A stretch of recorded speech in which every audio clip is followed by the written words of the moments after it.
Reka twakirire Joseph amashyi menshi cyane twakire umunyarwenya guturuka i Rubavu yaraje ariko ubu ngo asigaye abi Kigali mutaza kugira ngo avuye i Rubavu asigaye aba hano i Kigali. Reka tumwakire, ladies and gentlemen, put your hands together for Joseph. Ifoto mbere na mbere, ifoto babanze bafotore.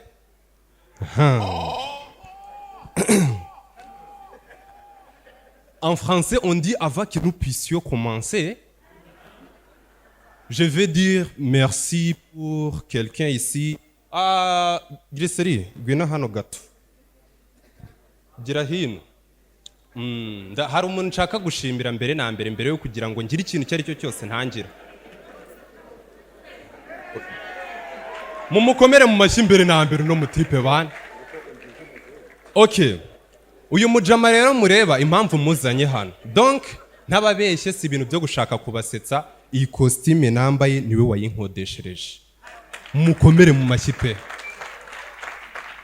Gusa uyu muji ni urugero rwiza rwa wa mugani bavuga ngo umubumbyi arira mu rujyo, kuko urebye ibintu yambaye n'ibintu nambaye mu by'ukuri ntibimacinga. Gusa nawe sinamurenganya, iyi ni imirimo ya Satani. Uyu ni umupfumu wamutegetse kuzajya yambara gutya. Oya, garuka hano gato nago ndarangiza. Ni umupfumu wamutegetse kuzajya yambara gutya. Naba nawe bamutegetse kujya yambara amashitingi. Hari umukirezi Satani yamuhaye ubutunzi amutegeka kuzajya ajya kwihagarika mu Burundi. Uwo mukire yaragiye atura hafi y'umupaka, kubw'amahirwe make noneho baranawufunga, ubu asigaye aca Tanzania kugira ngo ajye kwihagarika. Wumva ibyo bibazo. Twigarukire kuri uyu mutipe, afite impano ya kabiri yo kunutsa ibirenge. Uyu mutipe anutsa ibirenge ku buryo nyine yanabigize business. Ahantu hakenewe umutekano nyine nk'abantu bateje akavuyo n'ibiki baramwiyambaza. Ntago bigikenera tiya gaze cyangwa kukubita abantu ngo bagende. Araza agakuramo urukweto bose bariyirukana. Nk'ubu kubw'umwaku rumujabutse sho yahita irangira. Bro, igendere nyamuneka, ariko ugende gahoro rutakujabuka. Sho ikarangira itaratangira.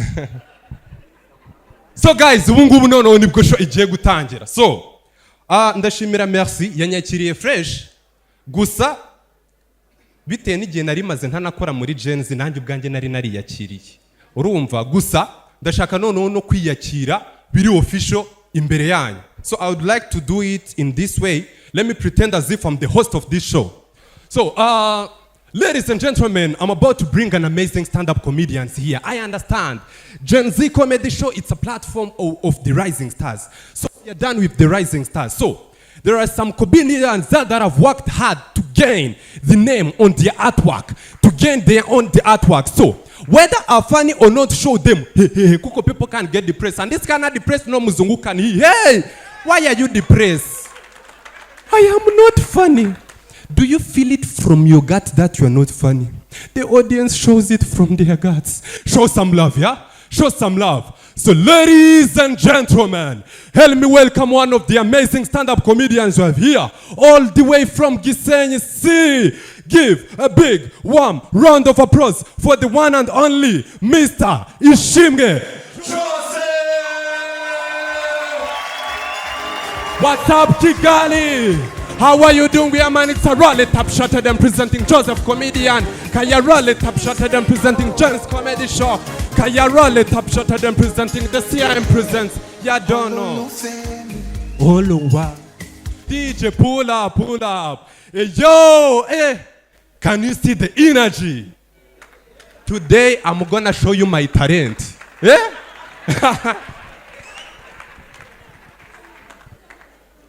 Guys, ntababeshye narimba kumbuye pe, narimba kumbuye rwose.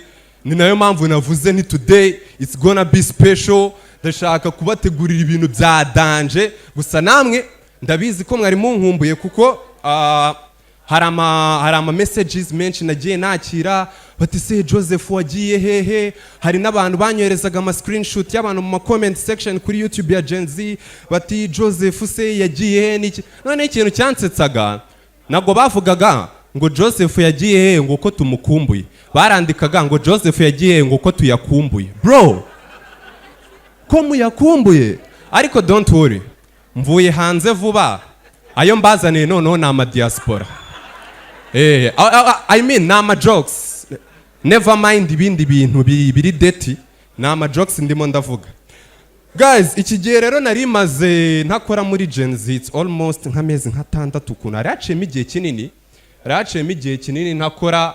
I've been through a lot, naciye mu bintu byinshi, especially relationships. Buriya nikaraze mu nkundo muri iki gihe maze ntakora, nikaraze mu nkundo. Ndabyibuka nagize gutya mbona akazi kampemba ku kwezi, none hari umubebi twakundanaga yarazi itariki impemberwaho. Buri uko nahembwe hari mwene wabo wapfaga, yarambwiraga ngo hari mwene wacu wapfuye, ngo sheri ngo ndashaka ngo amafaranga ngo njye gushyingura. I understand. Ukwezi kwa mbere ukundi nabwo bamembye, nabwo ngo sheri ngo hari mwene wacu wapfuye. Ewani biba nk'amezi angahe, noneho umunsi umwe ndahembwa, arangije amara umunsi wose mbonye atampamagaye, ubwoba buranyica, ndavuga noneho niwe wapfuye. Kuko njyewe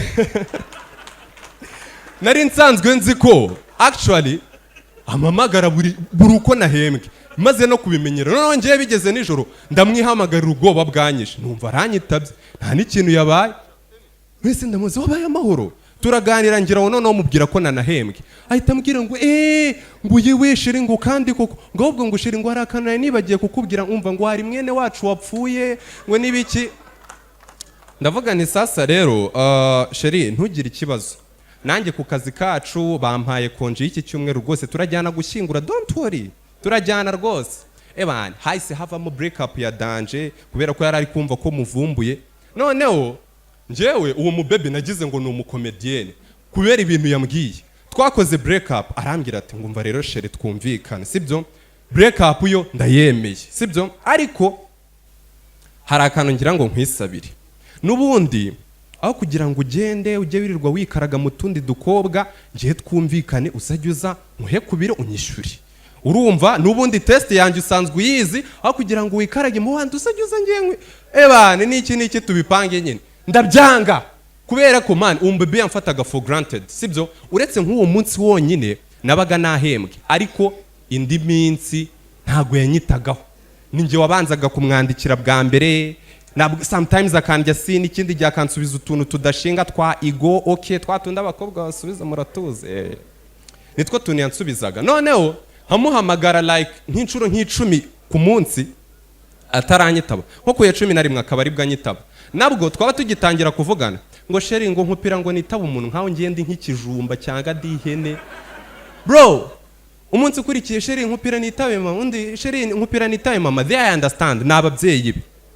Ariko kugera kuri level ambwira ngo sheri ngo nkupira mfunge frigo. What the fuck?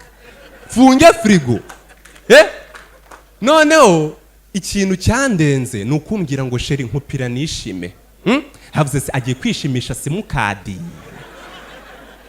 Kwishima nicyo kintu ngiye cyatumye nyine ndumva nta n'ikintu nyine bintwaye gutandukana nawe, kuko nyine yari amaze kongera ahantu. Ariko njyewe abakobwa barancanze, either iyo atagukunda sibyo cyane ngo ahorane utuntu tw'utu insecurities n'amadrama ya hato na hato, akurahiza buri kanya ngo umubwire niba utazamwanga, buri kanya kubaza ngo uri hehe ngo nturi kumuca inyuma n'iki, abagufata nyine for granted. Ni ibintu ni bibiri. Noneho ni ababebe ubundi bagira drama nyinshi. Urumva drama ya mbere ya nkumye, hari umubebe yasanze sheri we ku kibuga cy'umupira, jama yakinaga umupira, aramuhamagara mukura mu kibuga, aramubwira ati ngo sheri ngo usaba ikarita itukura ngo nagukumbuye ngo dutahe. Can imagine icyo kintu? Niba ibintu mujya mugira gutya mukabona umuriro uragiye, buriya biterwa na drama z'abakobwa, biterwa n'ama relationship. Umubebe yakundanaga n'umutipe ukora muri rege, noneho aramuhamagara ngo sheri ngo uri hehe, sheri aramubwira ati ngo ndi mu kazi. Noneho Mbega aramubwira ngo ntago nabyemera ngo ndashaka proof ngo iyi proof se ngo kupa ndebe akupira umujyi wose jama biturutse ngo kuri drama z'abakobwa urumva demu yaragiye arakabya none atangira no kuzajya bikoresha mu nyungu ze bwite yari afite petite sere we wigaga muri interna yari azi amasaha bafungiragaho inguni ayo masaha yarageraga agahamagara sheri we ngo sheri ngo kupira Saint Joseph Rwamagana ngo bagiye gufunga inguni muri umuna wanjye ejo yaho muri umuna we yabonye atashye aramuze ngo none petite sere byagenze bite nje aramubwira ngo si cyagisheri cyawe se ngo cyakupuye tugitangira gusa even if abademu nyine bagira ibyo bintu se eida dramas n'ibyo biboro gusa ngiye nkunda abakobwa pe especially kubira biboro byo gusakuzanya muri iyi minsi nago abantu bagikunda kubikora cyane twabikoraga tukiri abana ariko muri iyi minsi mbona batakibaho ngiye nakundaga nkunda n'ubu ngubu nkunda gusakuzanya n'umukobwa kuko iyo kimunaniye arakiguha urumva noneho mu kukiguha arakubwira ngo ngicyo bakikweretse noneho reka nkwereke kugira ngo mbiba proving ahangaha ngiye gusakuza umukobwa akimpe ku mugaragaro reka nze nshaka umubebi negera musakuze urumva reka nsakuzuye sakwe okay nagutera akaziba kantibazirikana rubanda mushishwa nabi ibintu ni bibiri kimpe cyangwa ukice urakimpaye akira nanjye ndayiguhaye